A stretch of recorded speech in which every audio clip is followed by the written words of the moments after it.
My name's Derek. I'm the State Manager for Unisuper Advice here in Victoria and also for Tasmania. I've been working in the superannuation, financial planning and retirement industry, showing my age here again, around 26 years.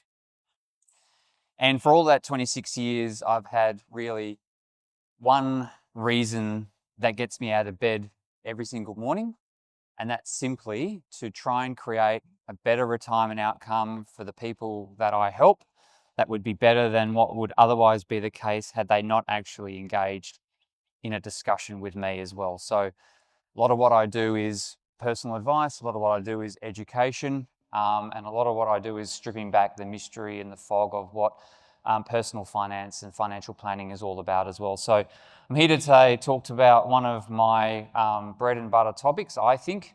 You be the judge, of course, when you do your feedback later, which is about, how do you future-proof your retirement? So my plan is to present to you a problem, give it some context, and come up with, I think, one simple takeaway that I think everyone in this room or online can take away and put into action, and what sort of difference that could potentially make. So some of you may have seen this before. I don't think it's been attributed to any particular one individual, but essentially to a phrase I think that had its origins in China, which is the best time to plant a tree was 20 years ago, and the second best time is now. So this phrase obviously emphasizes the value of taking action, even though perhaps the ideal moment has passed, okay? And that's going to bear some relevance to what I'm going to talk about in a second. And there's a reason why it's important to take action when you can, and by action I'm talking about this very much in the financial context, of course. Obviously there's other changes that a person can make in their life, but from a financial perspective, again, here is the issue that is before us as Australians. And the statistics are actually quite damning. In the OECD, Australia is 6th highest on the list for retiree poverty at around 24% over 65-year-olds. Now that's a far cry from the 43.4% of South Koreans who are living in retiree property, but we're also a long way short of the 3.1% of people who live in the Netherlands who are facing retiree poverty. So we've got some work to do. And that work's underway, and it's been underway for a couple of decades now, but there's always more that can be done. And the reasons for here as follows. ASFA, which is the Australian Association of Super Funds in Australia, beg your pardon, every quarter put out a bit of a survey, and what they basically do is they work out essentially what it costs for either a single or a couple to live either a modest or a comfortable lifestyle. And to put it into context, a modest lifestyle, which as you can see there, for a single or a couple of around 33 grand or around 48 grand respectively, is really just covering the basics in life. Now, I know there's always someone says, I can live on less than that. Sure, there's always going to be outliers, but we're talking about the herd here. Now, that is just the basics. That's, no going out, that's no travel, that's no changing over your car, that's no private health insurance, that's no wine with your dinner, that's no gifts at Christmas. That is simply what it takes to exist.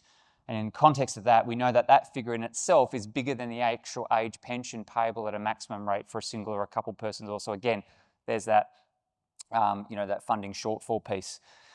But if a comfortable lifestyle is what most people would naturally aspire to, and again, this is an average, not for everyone, and this is essentially the basic lifestyle plus all those things which I mentioned a second ago were excluded from a modest lifestyle as well. So naturally, that's the one that most people aspire to. The figures below that would indicate the amount of capital required, not just in superannuation, this is not just a super talk, but capital required outside of your home to be able to meet those requirements between the ages of 65 and 90. They assume a fairly modest return. They assume the capital is completely exhausted by about age 87, 88. They assume you own your own home. They assume age pension support, all these kinds of things. So there's a number of factors built into it as well. But what we can see there on the right-hand side is what the current average retirement balances are for both men and women. And we can see that we're a long way short of what we might need on average to be able to support a comfortable lifestyle for us, be it whether a single or a couple. So what can we do? Will I have enough? Well, it will depend. You can look at your own balance of where you might be projected to land based upon these numbers up here. You may already be in a position where you can say, hey, I've got a comfortable lifestyle covered, no worries, or at least I'm on track to do so. That's great too. But again, by far and large, most people are going to be falling short of these marks. So, what does this number represent? It's a rhetorical question, not expecting anyone to guess. You wouldn't guess anyway as well.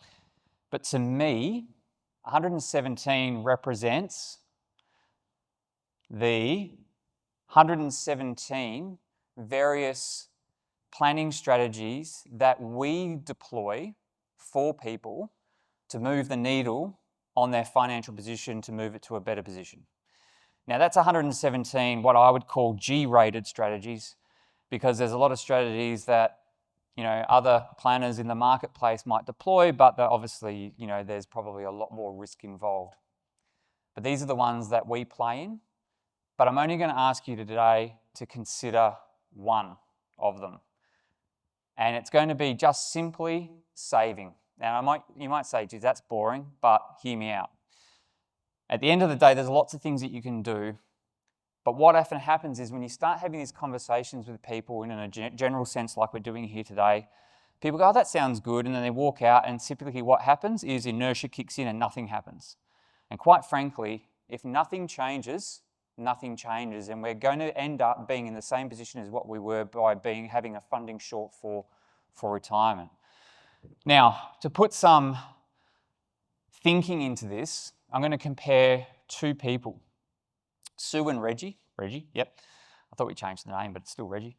And what this does is demonstrate just simply making small changes to your saving and investing habits can make a big difference over the long term. And all this really does is highlight the power of compound interest. Einstein called it the eighth wonder of the world. And he said, those who understand it, earn it. Those who don't, pay it, okay? And this is how it works. Sue started at the age of 25, putting away $40 a week, $38.46 to be exact, $40 a week roughly away, okay? $2,000 a year, $40 a week. It's a couple of coffees, maybe it's a small part of your, 6th or 7th streaming subscription that you have. It might be one less takeout at lunch from work a week, instead take a sandwich, etc.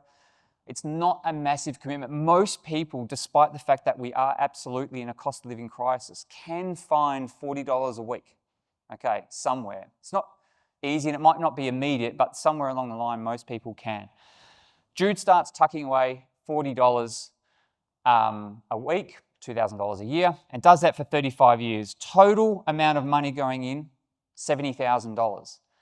But with the power of compounding and that money earning money, and then money being earned on the money that was earned, eventually that $70,000, by the time Jude hits current preservation age of age 60, that $70,000 has become $372,000. Contrast that to Reggie, who waits 15 years later than Sue to get the ball rolling, tries to make up for lost time by putting away about $100 a week, $96.15 to be exact, okay, which equates to around $100,000 over the 20 years in which Reggie's doing it.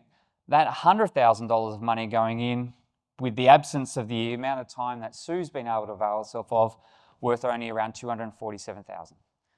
So despite putting in more, still ends up in a worse position. So again, be Sue, be Reggie too if you're already 40, that's fine. But again, what this really does highlight is simply the value of starting early and starting small. But I guess the key is always starting early, okay? And again, your future self will thank you, because you'll be in a far greater position of being able to potentially achieve your financial goals in retirement just by making this minor change. And like I said, it's just minor. And like I said before, this isn't a superannuation thing. We're not saying put money into super. Yes, it's probably one of the most mathematically advantageous investment environments that exists in Australia, but it could be a bank account. It could be an investment account. There's even accounts that they have where you can just set up an app online and then you can tip a little bit of money automatically in there. If you make it out of sight, out of mind, you'll think less about it, but you'll certainly think about it when you see the bigger number start to snowball over time. So I know these are meant to be short and sharp, so I will probably leave it there, but come back to this adage that if this example that I've just shared with you then can emphasize the value of taking action early, despite the ideal moment having passed some of you by, the next best thing you can do is put into immediate play some sort of thing that's going to move the needle on your ability to be able to live a much more comfortable retirement that might otherwise have been the case. So I know that sounds simple, but my God, simple works better than almost anything. I'll leave you with, something that the lawyers will, have the sniper rifle aimed at me about if I don't mention that I'm not here to give anyone personal advice. It's all general. Read the PDS, go to the website. You've heard all the fast talking at the end of that. That's pretty much my spiel. Thank you very much.